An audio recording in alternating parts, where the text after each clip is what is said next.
Bonjour, je m'appelle Dramé Soiré, je vis en France, je suis mariée avec 6 enfants. J'ai été victime d'un entrepreneur au Sénégal suite à ma construction à Sali. En 2021, je décide de faire construire une villa R+1 avec un entrepreneur que j'ai rencontré sur les réseaux sociaux. Enfin, j'ai connu la société sur Instagram, la société Bazer BTP. Il n'y avait aucun avis négatif, que des réponses positives. Ce qu'ils proposaient, en fait, ça convenait à ce que je recherchais comme construction. Du coup, j'ai décidé de construire avec eux. Mais avec le temps, je me suis rendu compte qu'en fait, qu'ils supprimaient tous les mauvais avis et il gardait que les avis positifs. Je décide de me rendre au Sénégal et le rencontrer. On s'était mis d'accord en fait pour une construction qui devait durer 5 à 6 mois. Construction clé en main, ça veut dire tout ce qui est gros œuvre et finition. Il m'a fait un devis par rapport au plan d'architecte que moi je lui ai fourni. Il m'avait demandé si j'avais des plans béton armé. Je lui avais dit que je ne disposais pas de plans béton armé. Il m'a proposé de me faire gratuitement tous mes plans béton armé. En échange, je lui donne le marché pour la construction. Ce que j'ai accepté, moi, ça me faisait faire déjà des économies. Et la même société allait me faire mes plans béton armé plus ma construction. Du coup, ça me convenait, ça lui convenait et on s'est mis d'accord sur ça. Le 29 octobre 2021, on conclut d'un contrat pour la construction. La construction qui devait commencer le 4 novembre, comme je vous ai dit tout à l'heure, pour une durée de 6 mois maximum. Le jour où on a conclu le contrat, je lui ai donné une avance sur l'argent, l'équivalent de 3 millions, avec quoi il devait commencer la construction. Le devis, il a été établi en fonction du plan d'architecte. C'était un devis qui s'élevait à 76 millions et des poussières, gros œuvre et finition. Moi, je suis rentrée en France parce que je travaille, j'ai mes enfants, je ne peux pas rester continuellement au Sénégal. Et je lui avais expliqué que j'avais une fille handicapée dont je devais m'occuper et je ne pouvais pas être là tout le temps. Il m'avait dit de ne pas m'inquiéter, qu'il allait construire ma maison, que j'allais être satisfaite, qu'il allait faire ça en bonne et due forme. Tout de suite après le début des travaux, il a commencé à avoir des problèmes. Le chantier il était constamment à l'arrêt. Je ne comprenais pas pourquoi, sachant que moi j'avais déjà donné une bonne partie de l'argent. Pour avoir une idée, 3 mois après le début des travaux, j'avais déjà versé la totalité des gros œuvres, ce qui correspond à 38 637 000 et des poussières, presque 60 000 euros. 3 mois après le début des travaux, il m'avait déjà encaissé la totalité des gros œuvres, les gros œuvres et les finitions qui étaient prévues dans 6 mois. 2 mois après le début des travaux, à peu près 2 mois je pense, le chantier il était à l'arrêt, moi je ne comprenais pas pourquoi. Et on m'a fait savoir qu'en fait l'entrepreneur il est parti se marier. Du coup je ne comprenais pas pourquoi il va se marier et mon chantier il est à l'arrêt, sachant que moi j'avais tout payé. Quand je contacte le maçon, il me fait comprendre également que lui il refuse de faire ramener ses équipes parce qu'il n'était pas payé par l'entrepreneur. Ce qui était convenu au départ, c'était que l'entrepreneur se déplace de Dakar jusqu'à Sali avec ses équipes. Mais en fait, ça n'a pas été respecté. Il n'a jamais ramené ses équipes. Le premier jour où on s'est rendu sur le chantier, juste avant ma venue en France, il m'a présenté justement le maçon que lui-même venait de rencontrer. On venait de lui présenter et je lui ai fait comprendre que ce n'était pas ce qui était convenu. Ce qui était convenu, c'était que son équipe qui fait les constructions, comme je voyais sur Instagram, fasse ma construction. Il m'a dit que oui, en fait, en ce moment, ces équipes, ils avaient beaucoup de chantiers à livrer et ils avaient 2 chantiers à livrer en urgence. Du coup, pour l'instant, ils n'allaient pas être là, mais lui, c'était un bon maçon qu'on lui avait recommandé et que ça allait bien se passer et que ses équipes interviendront par la suite. Je me suis dit, bon, il a l'air de s'y connaître, j'ai accepté. Moi, je suis rentrée en France. Quand j'ai commencé ma construction, je n'avais pas de permis de construire. J'avais déposé une demande de permis de construire. Il m'avait demandé si j'avais eu la réponse. Je lui ai dit que non.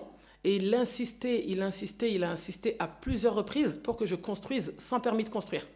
Non, il n'y a pas de danger. Hein. De toute façon, le responsable, c'est moi. Hein. Par exemple, l'entrepreneur, c'est lui qui est responsable.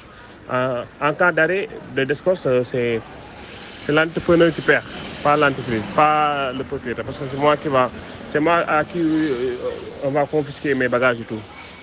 Mais en général, moi, je n'attends jamais l'autorisation de construire. Avec le récépissé, tu peux commencer. Dès qu'ils viennent, tu leur montres le récépissé, après ils te laissent construire. Mais ça dépend de vous, comme je dis. Si vous voulez attendre, mieux vous attendre alors. C'est pas, comme je t'ai dit la dernière fois, ce n'est pas obligatoire d'attendre l'autorisation de construire. Dès qu'on dépose, on peut commencer les travaux. Ça dépend de vous. Parce que moi, je n'ai jamais attendu l'autorisation de construire. Il faut déjà avoir déposé. Si tu déposes, tu peux commencer. Ça dépend. sais pas, il y a beaucoup de... Tout le monde fait ça, hein, de toute façon. Tout le monde fait ça. Ici, c'est pas pareil, gars. Je comprends parfaitement pour une personne qui a vécu en Europe, c'est pas pareil. Vous pouvez pas comprendre. Ici, moment, c'est un peu le bordel entre guillemets. Excusez-moi du terme. Ici, on respecte pas quoi les choses. Pas... Si vous voulez respecter les choses, vous allez être en retard à chaque fois parce que ici, l'administration n'est pas en règle. C'est pour ça qu'il faut pas suivre l'administration. Par exemple, dès que tu déposes le rec, tu commences. Des fois, même, il y en a même qui ne prennent même pas le soin de déposer. À travers leur relation, ils peuvent construire jusqu'à la fin et ne pas même déposer l'autorisation de construire. Je lui ai fait comprendre que moi, j'aime bien respecter les règles, qu'en France, on risque d'avoir des gros problèmes. Si ça se passe, il me dit que non, c'est le Sénégal. Là-bas, l'administration, entre guillemets, j'utilise ces termes, c'est un bordel, quoi. Faut pas les écouter, que si on les écoute, on va nulle part. Voilà.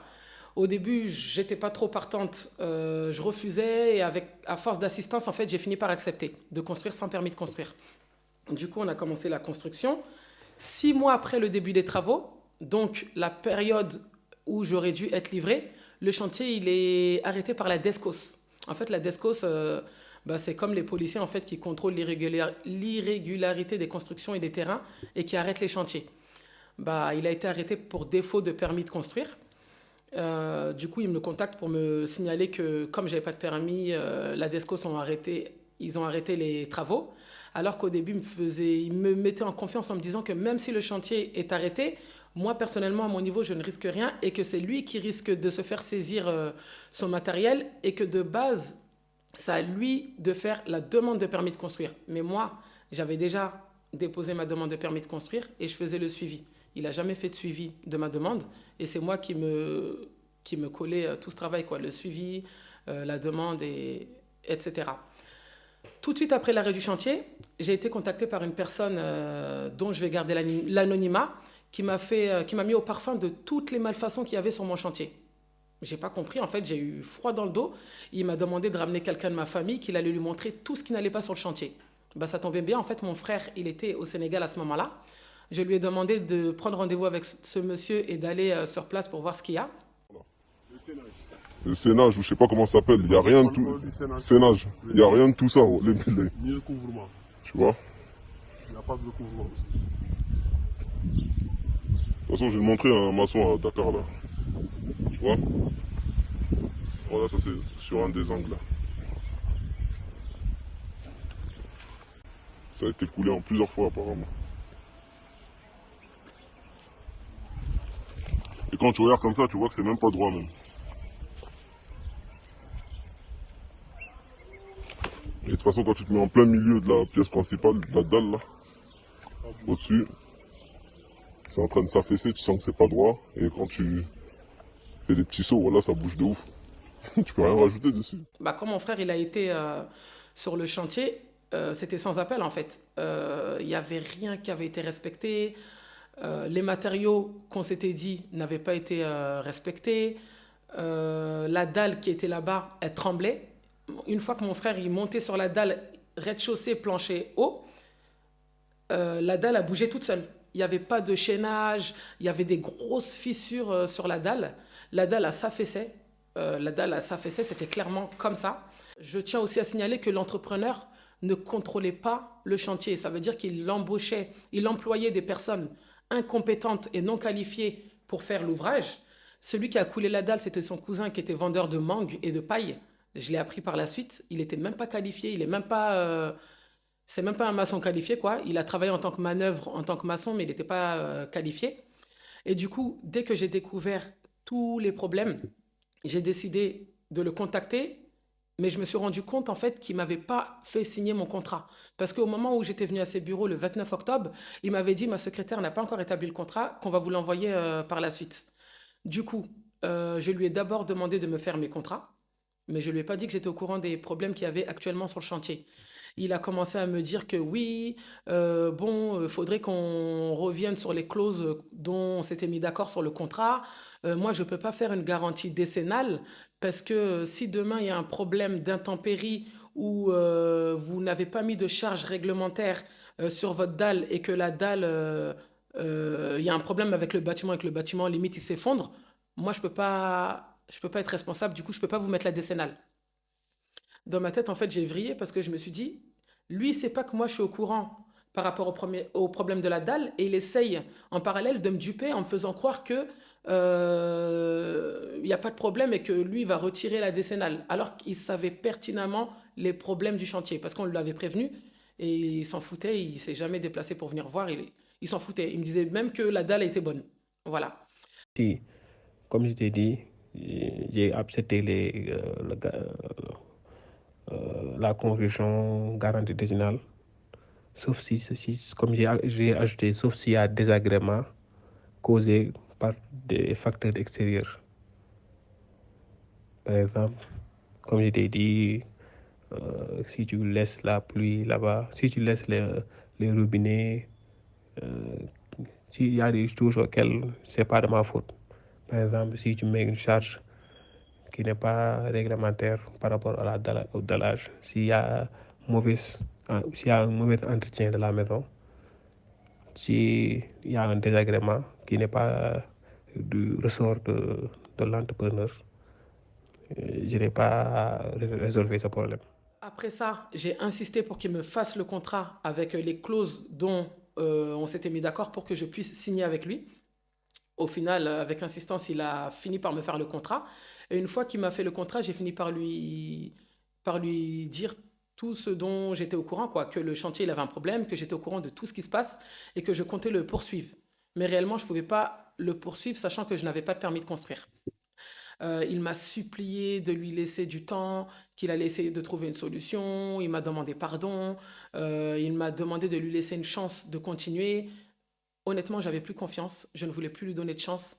Mais les mois, ils passaient. Je voyais mon chantier limite à l'abandon. Le chantier, il était dans un état déplorable, avec des parpaings partout, sale. On avait plus l'impression que c'était une maison en ruine plutôt qu'un chantier en construction. Au moment où le chantier il a été arrêté, c'était très exactement 6 mois après le début du chantier. Ça veut dire la période où il était censé me livrer. Euh, et à cette période-là, il avait fait uniquement le rez-de-chaussée plancher haut. C'est-à-dire à la période où j'étais censé être livré clé en main, gros œuvre et finition, il avait fait uniquement le rez-de-chaussée plancher haut. Et le rez-de-chaussée plancher haut n'était même pas fini. Il y avait beaucoup de malfaçons, beaucoup de problèmes. Il a insisté, en fait, il m'a demandé de le laisser continuer le chantier. Moi, à cette période-là, je lui ai demandé un remboursement. Il a refusé de me rembourser, prétextant qu'il avait commandé des containers de plaques OBA13, de matériel, parce que moi, je lui avais payé en fait la totalité des gros œuvres avec une partie des finitions. Je lui avais payé très exactement une partie du puits. Je lui avais payé la clôture en entier, le rez-de-chaussée, l'étage. Je lui avais payé les plaques OBA13 et la loge du gardien à l'arrière. Ce qu'il n'a jamais fait en fait. Il n'a jamais fait tout ça. Au final, les mois ils passaient et je voyais que ça avançait pas, il n'y avait pas de solution. 8 mois après le début du chantier, j'obtiens mon permis de construire. Je l'en informe. Il me fait comprendre qu'il est sur deux chantiers qu'il doit livrer rapidement et il me demande de lui laisser jusqu'à début février, le 6 février très exactement, pour reprendre le chantier. J'accepte et on reprend le chantier. Lorsqu'on a repris le chantier, j'avais deux conditions. La première condition, c'était que toutes les finitions que j'avais payées en avance, comme je vous ai expliqué tout à l'heure, les plaques OBA13, la loge du gardien, une partie du puits et tout ça, je lui ai décidé de ne pas le faire et de faire à la place la préinstallation de la piscine, le gros œuvre de la piscine. Parce qu'en fait, j'avais plus confiance en lui. Je voulais plus passer par lui pour faire les finitions. Je me suis dit, il va finir les gros œuvres. Et il m'avait proposé également de prendre un bureau de contrôle, enfin un contrôleur de chantier, qui avait fait tous les plans, qui a refait les plans en fait, et qui prendrait à sa charge. C'était quelqu'un qu'il connaissait personnellement. J'ai accepté. Moi, personnellement, je ne suis pas sur place, je n'ai pas de contact là-bas, je ne m'y connais pas, du coup, j'ai accepté. Le contrôleur, il est venu, au départ, il faisait bien son travail, il a refait les plans béton armé, parce que je tiens aussi à signaler que l'entrepreneur avait commencé la construction sans aucun plan béton armé. C'est pour ça que la dalle s'est affaissée et qu'il y avait des gros problèmes au niveau de la structure. Il n'y avait aucun plan béton armé. Il avait fourni des plans d'architecte aux maçons et la plupart des gens qui étaient là-bas, ils ne savaient même pas lire des plans et il y avait continuellement des changements d'équipe. À chaque fois, ils prenaient une équipe, ils voyaient que les équipes faisaient n'importe quoi parce qu'ils ne comprenaient pas, bah, ils changeaient, ils prenaient d'autres personnes. Du coup, voilà. Le chantier, il a repris. Il m'avait dit une fois que le chantier il a repris, il m'avait dit que ça devait durer 2, 3 mois pour finir les gros œuvres. Parce que moi, je lui ai dit que j'allais faire uniquement les gros œuvres avec lui. Aujourd'hui, nous sommes en 2024. Je n'ai jamais été livré. Je suis venue au Sénégal au mois de octobre 2023. J'ai décidé de faire intervenir le bureau de contrôle Veritas. C'est un bureau de contrôle agréé par l'État et reconnu, qui sont venus faire un diagnostic de mon terrain. Et c'était sans appel. En fait, ils m'ont fait un rapport d'expertise de 30 pages, tellement la situation elle est catastrophique. Sur 3 poteaux creusés, pardon, il y a un poteau qui n'a même pas de semelle. La charge de la dalle n'est pas répartie correctement sur les poutres et sur les poteaux. Il y a un risque d'effondrement. Les matériaux utilisés ne sont pas de qualité. Calcaire, il a coulé ma dalle avec du sable rouge. Il a fait mon enduit avec du sable rouge. Il m'a mélangé des fers importés et des fers locaux, alors qu'il savait que j'avais demandé que des fers importés. En fait, il a triché, sachant que je n'étais pas sur place. Il a triché sur les matériaux. Il n'a pas respecté les délais. Il a pris mon argent. Aujourd'hui, il me fait comprendre que j'ai qu'à l'attaquer en justice, il ne risque pas d'aller en prison pour ça. Selon lui, la justice sénégalaise serait corrompue et qu'ils vont manger mon argent et que ça n'ira nulle part. Moi, je crois en cette justice. Et si aujourd'hui, je me bats et je me déchaîne, c'est pour obtenir gain de cause et c'est pour éviter justement que ce genre de personnes incompétentes, véreuses et malhonnêtes continuent justement à salir le nom des Sénégalais et à gâcher le projet, les projets d'une vie, les projets des gens, quoi. Voilà. Et moi, aujourd'hui, si je fais cette vidéo également, c'était pour mettre en garde sur les personnes que vous voyez sur les réseaux sociaux qui proposent des constructions, parce que la plupart des constructions, c'est pas leur construction. Ils vont prendre des vidéos, ils vont demander à leurs amis ou ils vont aller sur des chantiers, ils vont faire des vidéos, c'est même pas eux qui les font. Ils vont vous vendre du rêve en fait. Ils vont vous vendre du rêve et vous n'êtes pas sur place, ils vont prendre votre argent et après ils vont essayer de retourner la faute contre vous. Moi j'ai été victime, j'ai respecté ma part du contrat depuis le départ. Lui m'a fait plein de promesses qu'il n'a pas tenues. Il m'a jamais fait des plans béton armé alors que c'est lui qui était censé faire tous les plans béton armé. Il n'a pas respecté les délais qui étaient de 6 mois alors que ça va faire pratiquement 3 ans qu'on y est. Il a pris mon argent 3 mois après le début du chantier. Il a encaissé la totalité des gros œuvres. Jusqu'au jour d'aujourd'hui, les gros œuvres ne sont pas finis. Il m'a pris plus de 60 000 euros. Et moi, cet argent, c'est 20 ans d'économie et c'est l'héritage de mes enfants. Et il est hors de question que je baisse les bras. En fait, il compte sur ma fatigabilité et mon désespoir, en fait, le fait que je ne connaisse pas de gens là-bas, que je n'ai pas de contact, pour que j'abandonne et qu'ils continuent en toute impunité. Et ça, c'est pas possible. Du coup, je vais me battre jusqu'à obtenir gain de cause.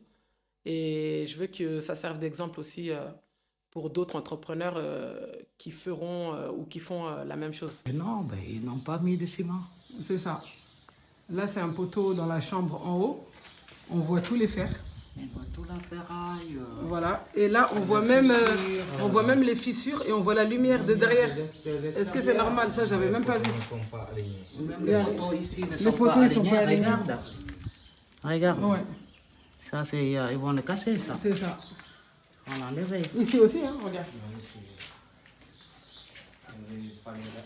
C'est ça. Même là, regarde, je sais pas si tu vois ce mur-là, là. Il est même pas droit, il est comme ça. Voilà, ce mur-là. Voilà. Ce mur-là. Il part vers l'extérieur. Et aujourd'hui, je ne peux pas être responsable de ces irresponsabilités. En fait, il a délaissé délibérément mon chantier. Aucun contrôle, il voyageait. En fait, il faisait sa belle vie et quand je lui demandais des comptes, il me faisait comprendre que je n'ai rien à lui dire, je n'ai pas à lui demander des comptes et qu'il fait ce qu'il veut, quoi. Et ça, c'est hors de question. Il a pris mon argent. Moi, j'ai travaillé, je travaille de nuit, je m'occupe de mes enfants la journée. Pendant 20 ans, j'ai mis l'argent de côté pour faire un projet, le projet d'une vie. Ce projet que je devais faire, c'était une villa qui devait me servir en Airbnb, en fait, pour payer mon crédit que j'ai en France, ce qui m'aurait fait arrêter de travailler pour m'occuper de ma fille handicapée. Aujourd'hui, quand je lui parle de ses promesses qu'il n'a pas tenues, de ma fille qui est handicapée, qu'il a abusé de ma confiance, il me fait comprendre que c'est pas de sa faute si c'est pas de sa faute si ma fille est handicapée et que limite il s'en fout quoi, il en a rien à foutre. Voilà, cette vidéo c'est mon dernier recours. J'ai entamé des démarches en justice. Si je fais quand même cette vidéo, c'est parce que je vois que ça n'avance pas et que il a des contacts. Il a des contacts. Moi, certes, je n'ai pas de contact, mais je me battre et je crois en la justice sénégalaise. Je le répète, je crois en la justice sénégalaise et je veux que justice soit faite. En fait, il insiste aussi sur le fait que je ne parle pas Wolof, que je suis une femme et que je vis en France. Il s'est dit que c'est une femme. Il m'a même dit un jour au téléphone, de toute façon, toi, tu es une femme, je parle même pas avec toi. Il voulait parler avec mon mari et mon mari lui a fait comprendre, c'est avec elle que vous avez signé, c'est elle, c'est elle c'est elle votre cliente en fait, c'est pas à moi, c'est à elle que vous devez des comptes, c'est pas à moi de vous dire quoi faire. Voilà. Moi, je vis pas au Sénégal, je ne parle pas Wolof, il a abusé de ma confiance, il a mis en danger la vie d'autrui parce que le chantier, il y a un risque d'effondrement. J'ai un rapport de Veritas qui le prouve. J'ai des vidéos que je mettrai en fin de séquence dont vous pourrez voir la dangerosité de l'ouvrage. Et je vais vous montrer toutes les preuves, le contrat, les contrats, je vais vous montrer les devis. C'est lui qui m'a établi les devis parce qu'aujourd'hui, ce qu'il trouve à dire, c'est le devis qu'Allah ne peut jamais faire cette maison. Mais c'est lui qui m'a fait le devis. Je lui ai donné mes plans d'architecte et il m'a fait un devis. Et apparemment, c'est après, par la suite, que j'ai appris que c'était courant au Sénégal. Ils vont faire exprès de vous faire un devis sous-évalué pour que vous vous dites « Ah, bah c'est bon, c'est une bonne offre, vous allez signer avec eux. » Ils vont prendre votre argent et une fois qu'ils auront pris tout votre argent, ils vont vous dire « Avec votre devis, j'ai plus d'argent, il faut compléter, je peux pas faire, c'est pas assez. » Sachant que c'est eux qui vous ont fait le devis. Et ça, c'est pas possible. Je suis désolée, moi j'ai des dettes à payer, j'ai des factures à payer. Mon projet il ne se limite pas à ma construction au Sénégal. J'ai beaucoup de factures à payer ici également. J'ai des enfants et c'est pas possible. En fait, il faut qu'il paye et il faut qu'il assume ses responsabilités. Voilà, c'est lui qui m'a ramené sur ce terrain-là. C'est lui qui m'a donné la main en disant venez, on va plonger. Et au final, il me dit je sais pas nager. Bah, je suis désolé, il faut trouver une solution maintenant. Aujourd'hui, mon plus gros regret, c'est d'avoir signé avec la société Bazer BTP, qui se trouve à Dakar, au rond-point Liberté 6, notamment avec Monsieur Thioune Bassirou, qui est le responsable de cette société, qui n'est pas honnête. J'ai même mis des mauvais commentaires sur son Instagram en signalant mon problème, en fait, en expliquant que je suis une cliente insatisfaite, qu'on m'a pris mon argent, que j'ai pas été livré de mon ouvrage. Il a bloqué mon compte, il a supprimé mon mauvais commentaire et il m'a bloqué. Mon compte Instagram, il a sauté depuis ça. Et il me fait comprendre que c'est pas lui, c'est peut-être ses équipes, qu'en tout cas, lui, il n'avait pas vu les messages et que c'est pas lui qui s'occupe de gérer tout ça. Et je trouve ça inadmissible. C'est pour ça justement qu'il a que des avis positifs. À ma venue au mois d'octobre 2023, j'ai décidé de faire venir les huissiers de justice en fait pour demander l'arrêt du chantier. Comme sur les clauses du contrat, il y a une clause qui disait que si l'une des parties n'avait pas respecté le contrat, l'autre partie pouvait mettre fin au contrat. J'ai joué sur cette clause en fait pour arrêter le contrat avec M. Thioune Bassirou. Il a refusé d'arrêter le chantier. Il m'a dit que ce n'était pas un motif pour arrêter le chantier, il n'y avait qu'un juge pour arrêter le chantier. Il a attendu que j'aille en France, pardon, et dès que je suis rentrée en France, il a coulé la dalle à mon insu. Alors qu'il y avait déjà eu le rapport Veritas qui témoignait de la dangerosité de l'ouvrage, il a rajouté la dalle étage plancher haut qui n'existait pas. Et depuis ça, au niveau du balcon, il y a eu des grosses fissures au niveau du bec. En fait, le bec, c'est comme un chaînage qui se trouve au niveau du balcon. Des grosses fissures de chaque côté. Comme il ne savait pas trop quoi faire, il a mis un étai au milieu pour tenir la dalle, comme si l'étai allait tenir la dalle. Et il s'est permis, sans mon consentement, sans mon autorisation et sans mon feu vert, de monter 2 murs en parpaing de un peu plus d'1 mètre de chaque côté du balcon pour soutenir La dalle. Ça veut dire qu'il a modifié délibérément mon plan d'architecte sans mon autorisation. Je lui ai demandé de faire intervenir un bureau de contrôle agréé au même niveau que Veritas, comme Alpage ou APAV. Il m'a dit que depuis le mois de octobre, hein, aujourd'hui nous sommes au mois de juin, depuis il me fait croire qu'il cherche des bureaux, qu'il ne trouve pas, parce qu'il a demandé à 2 bureaux de contrôle, mais les prix étaient trop chers, du coup il cherche. Pourtant, il ne m'a soumis aucune offre. Normalement, quand on demande à un bureau de contrôle d'intervenir, on leur demande de faire des choses. Par exemple, des prélèvements, de faire des écrasements, de faire un diagnostic. Il m'a montré aucune offre que les bureaux de contrôle lui ont fait en fait. Du coup, je le soupçonne de ne même pas chercher de bureau de contrôle. Voilà. Je lui avais dit de chercher justement le bureau de contrôle pour témoigner que l'ouvrage, il tient et qu'il est en bonne et due forme. Mais il sait pertinemment qu'aucun bureau de contrôle agréé va valider ce qu'il y a sur place parce que Veritas est passé et j'ai un rapport de 30 pages. J'ai un mur mitoyen avec le voisin qui n'a même pas de longrine de redressement. Le mur n'a aucune longrine de redressement. Il suffit que le bâtiment il penche et il tombe chez le voisin. Franchement, c'est très grave. Il est insouciant, irresponsable et incompétent et il met les gens en danger en fait. Il met clairement les gens en danger. La structure, elle est toute neuve et il y a des fissures de partout. Les murs, ils sont tordus. Même un amateur, je pense qu'il ferait mieux que ça. Ils construisent, ils n'ont même pas de matériel. Ils sont vraiment, vraiment, vraiment, ils sont vraiment limités, quoi. Désolée. Franchement, je souhaite tout ça à personne. Je sais qu'il y a beaucoup de personnes de la diaspora qui souhaitent construire en Afrique, que ce soit au Sénégal, en Côte d'Ivoire, au Mali ou dans leur pays. Et malheureusement, il y a beaucoup, beaucoup, encore trop d'arnaques, surtout dans l'immobilier. Je demanderai à toutes les personnes qui souhaitent construire de rester vigilantes, de ne surtout pas payer comme moi j'ai fait d'un coup, parce qu'ils ne sont pas sérieux. Une fois qu'ils auront pris tout votre argent, ils auront un autre discours et ils parleront chinois. C'est là où vous comprendrez le mandarin, parce que là, c'est grave. Ils ne respectent pas leurs paroles.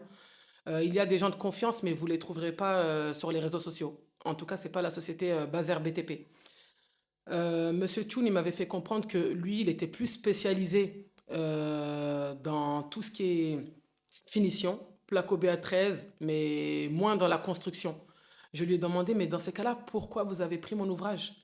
Il m'a fait croire qu'il avait déjà construit plein d'immeubles, plein de bâtiments, que c'était leur domaine, que voilà, alors que tout ça, c'était faux en fait. Les photos qu'ils mettent, c'est pas... Il peut montrer un immeuble en entier, alors que lui, il a fait que les plaques au BA13. Ça veut dire que vous allez vous baser sur ça. En fait, c'est pas lui qui a fait la construction et ça, il va pas vous le dire. Aujourd'hui, mon chantier, il est dans un état où je pense que aucune personne qui aurait mis 20 ans d'économie, de l'argent de côté, voudrait habiter dedans. Il est dangereux. Même si demain je fais des rectifications pour le mettre en conformité, ça va me coûter beaucoup plus cher que ce que j'ai déjà payé parce qu'il faut faire une reprise sous œuvre. Ça veut dire que même les fondations ne sont pas bonnes parce que j'ai des vidéos des fondations que j'ai montrées à des experts. Ils m'ont dit que la taille des semelles n'est pas respectée. De toute façon, sur le rapport Veritas, c'est stipulé que la taille des semelles n'était pas respectée, l'épaisseur également. Et c'est du rafistolage. Il m'a construit un château de sable, clairement. Je ne pense pas qu'il aurait fait la même chose pour lui ou pour un membre de sa famille. Alors il est hors de question que moi j'accepte cet ouvrage ou que je mette des finitions sur quelque chose qui ne va pas tenir sur du long terme. Moi, mon projet, c'était le projet d'une vie, pas le projet de 5 ans ou 6 ans. J'ai pas pour habitude de m'exposer sur les réseaux. Pour vous dire, même sur mes réseaux, je ne mets aucune photo, mais là, j'avais pas le choix. J'étais obligée de faire cette vidéo à visage découvert pour que les gens déjà voient que ce que je dis, c'est véridique. Je n'ai rien à cacher. J'ai des preuves de tout ce que j'avance. Et moi, comme je vous ai dit tout à l'heure, j'ai un enfant qui est handicapé lourd, qui a 4 ans, qui ne va pas à l'école. J'ai un autre bébé de 9 mois. J'ai 6 enfants. Je ne peux pas me permettre de venir tout le temps au Sénégal. Quand il y a eu ces problèmes-là, je suis venue 2 fois avec mon nouveau-né au Sénégal. Il n'avait même pas encore 3 mois. Il avait 2 mois. Et la deuxième fois que je suis venue avec lui, c'était 3 mois après. Il avait à peine 5 mois. Je me demande s'il avait les 5 mois. Tellement que j'étais dépassée par la situation. J'étais avec lui en voiture du matin jusqu'à la soirée. J'oubliais même de l'allaiter tellement que j'avais plus ma tête. J'étais pas bien, je ne pensais qu'à ça, je pleurais, j'étais en dépression. J'étais pas bien. Et maintenant, l'entrepreneur, si j'en suis arrivé là, c'est qu'il y a plus de dialogue entre nous. Il me manque de respect. Il me nargue. Il me fait comprendre que limite que je suis une Française, je vis en France et que ça va aller nulle part, quoi. J'ai qu'à continuer à, comme il dit, salir son nom. Je ne suis pas en train de salir son nom, je suis en train de raconter des faits. Dans ces cas-là, si mon ouvrage il est bien fait, pourquoi il ne le met pas sur ses réseaux sociaux? Il met des choses sur ses réseaux sociaux, mais pourquoi il ne met pas les problèmes? Pourquoi il ne met pas le fait que la construction qui a été faite? Parce qu'il sait très bien.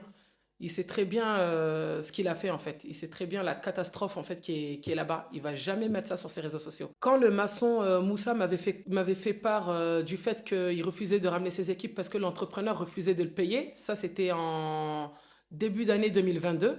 Il était venu sur le chantier alors que le chantier il était déjà à l'arrêt depuis plusieurs semaines, hein. Il a viré Moussa et il s'est permis de faire une vidéo en mettant un casque, faire semblant, il contrôle le chantier, montrer, faire des grands gestes avec ses mains et mettre sur ses réseaux pour montrer qu'il gère le chantier, alors qu'il n'avait jamais vraiment mis les pieds au chantier. Pendant la CAN, il était en Côte d'Ivoire, il est parti là-bas faire la fête, pendant que mon chantier il était à l'arrêt. Enfin, il n'était pas à l'arrêt, pardon. Le chantier, il avançait à compte-gouttes. Il avait pris un maçon pour couler la dalle. Et il ose me dire, Madame Dramé, est-ce que vous voyez un inconvénient à ce que le maçon coule la dalle? J'ai dit, comment vous pouvez me demander de donner le feu vert pour qu'il coule la dalle, sachant que vous-même, vous n'êtes même pas là? Personne de votre société n'a contrôlé. Et c'est à moi de donner le feu vert, comme ça, demain, s'il y a un problème, ça retombe sur moi. Il me dit, ah oui, c'est vrai, c'est vrai. Et quand je lui ai dit, tu oses aller en vacances en Côte d'Ivoire, danser et faire la fête, alors que mon chantier, il est à l'arrêt, il me dit, ça ne vous concerne pas. Même si demain, je pars en Afrique du Sud, en Turquie, au Burundi, ce n'est pas votre problème. Maintenant, c'est comme ça qu'il parle, en fait. Alors qu'au début, pour avoir le chantier, avant de récupérer mes 60 000 euros, plus de 60 000 euros, parce que après j'ai payé une hauteur sous plafond qui n'était pas convenue dans le devis de départ à 2 109 000. Mais j'avais payé cette somme-là au technicien de l'entrepreneur qui contrôlait le chantier en fait, pour faire la hauteur sous plafond. Il m'a fait comprendre qu'il donnerait l'argent à l'entrepreneur pour faire justement cette hauteur sous plafond. Les 2 109 000. Il m'a fait comprendre qu'il donnerait l'argent à l'entrepreneur et je lui avais bien dit que je voulais du béton noir basalte, que je veux que ça soit fait avec des matériaux de qualité. Il m'a tout mis sur le devis. Il m'a stipulé que, il m'a fait comprendre que c'est l'équipe de Bassirou de la société Bazer BTP qui ferait, parce que si lui il ramenait une autre équipe, Bassirou serait capable de dire que non, si c'est mal fait, c'est pas à cause de nous, c'est à cause de l'autre.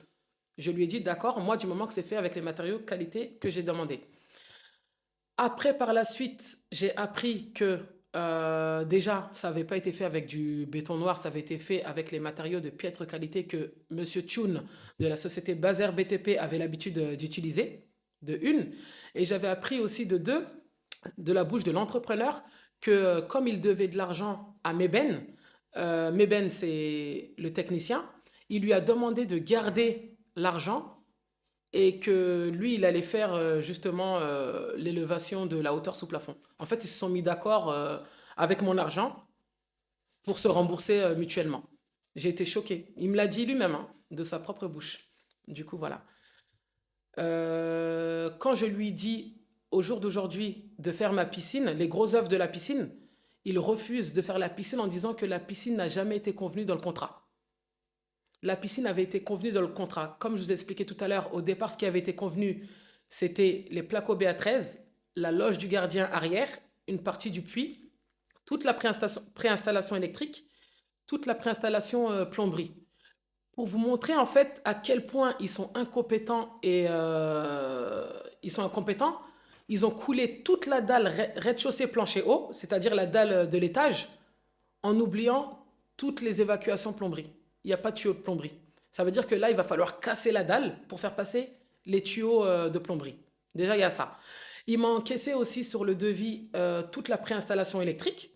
Du coup, quand il a monté le bâtiment, le technicien lui avait demandé le piquet de terre. Je lui ai dit, est-ce qu'il a mis le piquet de terre? Sur le devis, il s'est rendu compte qu'il m'avait encaissé qu'un piquet de terre. Sachant que le piquet de terre, pour les personnes qui s'y connaissent, c'est ce qui protège le bâtiment en fait contre tout ce qui est foudre et ça protège tout l'électroménager du bâtiment, quoi. Enfin, l'électroménager, la télé, tout ce qui est électrique dans le bâtiment. Et quand je lui ai demandé de me mettre les piquets de terre, il m'a dit que c'est hors de question parce que lui, il m'a encaissé un piquet de terre, que normalement, un piquet de terre, c'est pas 5 000 francs CFA, mais c'est dans les 100 000. Déjà, c'est pas 100 000 parce qu'au final, je me suis retrouvé à payer moi-même le piquet de terre, c'était 2 500 francs CFA. Et un piquet de terre, on ne peut pas le mettre sans le cuivre de nu. Et c'est ça qui coûte le plus cher. Et il avait oublié de me mettre le cuivre de nu dans le devis. Du coup, il a dit que c'était hors de question qu'il mette le cuivre de nu. Je lui ai dit, mais comme c'est vous qui vous êtes trompé sur le devis, normalement, vous devez me mettre le cuivre de nu. Il m'a dit que non, lui, il m'a encaissé qu'un piquet de terre. Du coup, il va aller acheter un piquet de terre et il va le planter comme ça dans la terre. Est-ce que c'est la réponse d'un entrepreneur? Il va prendre un piquet de terre qu'il va planter dans la terre sans cuivre de nu. Et normalement, le cuivre de nu, il devait intervenir au moment des fondations. Ça doit ceinturer les fondations du bâtiment, en fait. Et c'est ça qui protège le bâtiment. Et ça n'a pas été fait. C'est moi qui ai dû payer quelqu'un pour faire ça. La ventilation également, il avait oublié de le mettre dans le devis. Du coup, j'étais obligé de payer une personne pour venir faire la ventilation à part. Le puits qu'il était censé faire, il avait encaissé une partie de l'argent. Il ne l'a jamais fait. Parce qu'au début, il me disait que oui, mes employés, ils vont loin chercher l'eau. Tous les jours, je suis obligé de payer 20 000 francs, tout ça. Du coup, j'ai payé pour qu'il commence le puits. Il n'a jamais commencé le puits. Il a encaissé l'argent. Il a encaissé seulement, il me demandait d'envoyer. Les gens se demanderont pourquoi j'ai envoyé une telle somme aussi rapidement. Il m'envoyait des messages en me faisant croire que oui, en ce moment, il y a la crise avec la guerre qu'il y a en Ukraine. Les prix augmentent considérablement. Sachez que tout l'argent que vous m'auriez donné en avance, vous ne serez pas impacté par l'augmentation des tarifs sur les sommes que vous m'avez déjà payées. Par contre, pour les finitions, tout ce que vous n'avez pas payé, si les prix augmentent, je peux venir avec un nouveau devis en vous disant c'est telle somme. Si ça vous convient, on y va. Si ça ne vous convient pas, je vous rembourse ces sommes-là. Mais en tout cas, pour les sommes que vous avez déjà payées, même s'il y a augmentation de prix, vous n'êtes pas responsable. Ces sommes-là sont déjà payées. Ça que j'ai augmenté dans le contrat aussi. Parce que ça, bon, ça nous lie.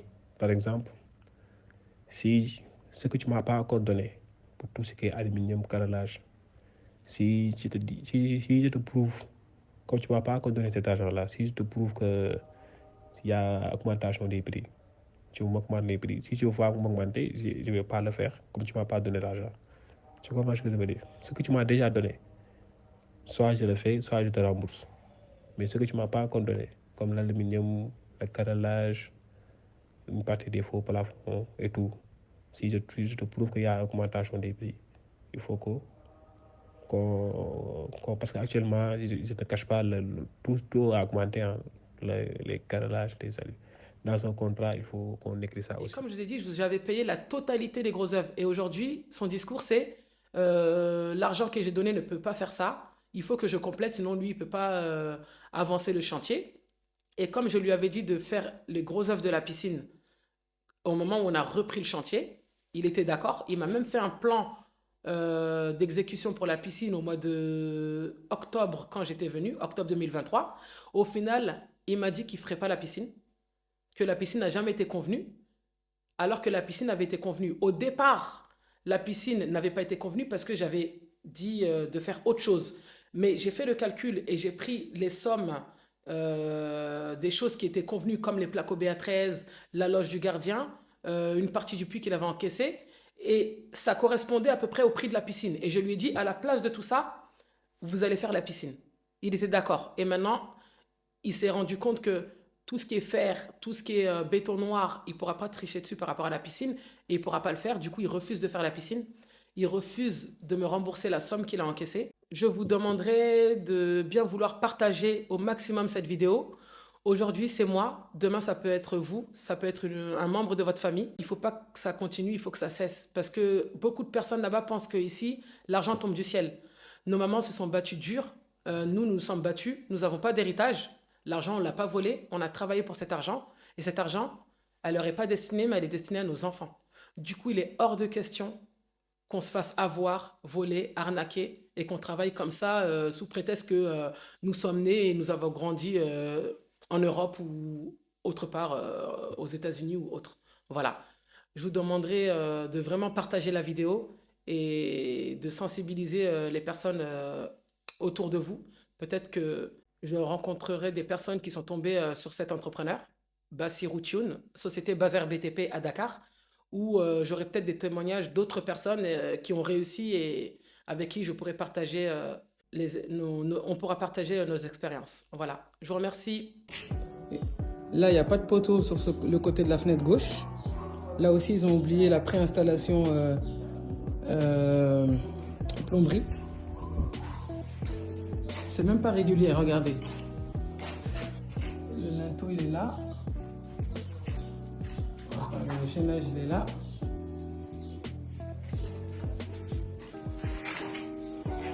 Là, il n'y a pas de plomberie non plus. Ils ont oublié. Il n'y a pas de fenêtre aussi. Ils ont oublié la fenêtre là. Ils ont oublié que ce mur-là, il est tordu. Il faut le casser et le refaire. Normalement, même là, il fallait le casser et le refaire. Ils ont fait juste une partie. Regardez les poteaux. Les poteaux de Bazer BTP. Franchement, entre ce qu'ils font sur place et ce qu'ils montrent sur les réseaux sociaux, ils vous vendent du rêve. Vous investissez votre argent, vous travaillez des années, vous vous dites que vous allez faire un héritage pour vos enfants. Au final, ils prennent votre argent, ils suivent pas leur chantier, ils en ont rien à faire. Leur seul but, c'est de parfaire leur image sur les réseaux sociaux et de courir après d'autres clients pour avoir de l'argent. C'est tout. Ils en ont strictement rien à fiche. Regardez l'entrée de la porte. Bon, ça, après, ça peut se rattraper, mais là, j'avais demandé une fenêtre 80 cm, voire 1 mètre sur 2 mètres, sachant que j'aurais des faux plafonds. Regardez jusqu'où ils ont monté la fenêtre. Au lieu de le mettre là, au niveau du 3e parpaing. Eux, ils sont allés monter ça jusqu'à je sais pas où, là. Là, au niveau du balcon. Oui. L'épaisseur de la dalle, ça ne passe pas. Ça passe pas, hein. Voilà, l'épaisseur de la dalle par rapport à la portée aussi, c'est pas bon. Là, on peut même voir qu'ils ont au niveau des... Il y a un fer de 10 au milieu et deux fers de 12 sur le côté. Voilà. Il y a tous les défauts là. Le mur du balcon qui se détache. Là, le poteau. Regardez le poteau. Voilà. Bazer BTP. Hein. Voilà, les professionnels de Dakar là. Là, les murs. Là, il y a un poteau. Regardez l'enrobage. L'enrobage, il fait même pas 0,5 5 mm quoi. Normalement, un enrobage est minimum 3 cm. Regardez.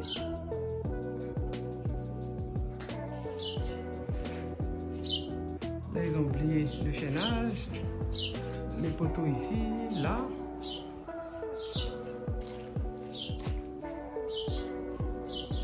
Là, c'est tordu. De toute façon, j'ai même pas besoin de vous montrer. Hein. À l'œil nu, ça se voit. Il n'y a même pas besoin d'un niveau. Voilà.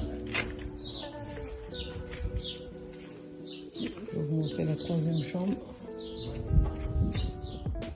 Là, je sais même pas ce qu'ils ont voulu faire. Hein. Je sais pas. Regardez le chaînage là, de l'escalier. C'est n'importe quoi.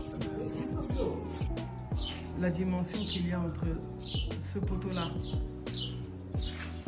et le gros poteau là, elle est trop grande. Du coup là, il y a un risque d'effondrement même par rapport à la poutre qui est là. C'est pour ça que là, ils ont mis l'été là. Là aussi, il y a un problème. Ici, c'est un dressing. Ici, c'est une salle de bain. Sur le plan, il y a une fenêtre. Ils montent des murs fermés sans fenêtre. Pareil, ici, il n'y a aucune préinstallation plomberie. C'est sombre. Regardez bien, on voit la lumière derrière. Des fissures de